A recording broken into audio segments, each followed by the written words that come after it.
बिस्मिल्लाहिर्रहमानिर्रहीम। अस्सलाम वालेकुम। आप देख रहे हैं शमाल एचडी न्यूज़ और मैं हूँ ईशा रानी।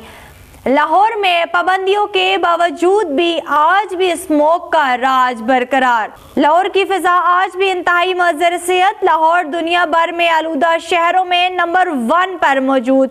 पंजाब के 10 अजला में 3 छुट्टियों के बाद तालीमी अदारे खुल गए। कराची दुनिया में दूसरे नंबर पर आलूदा तरीन शहर बन गया। आपको एक बार फिर बताते चलें, पंजाब में पाबंदियों के बावजूद स्मोक का राज आज भी बरकरार।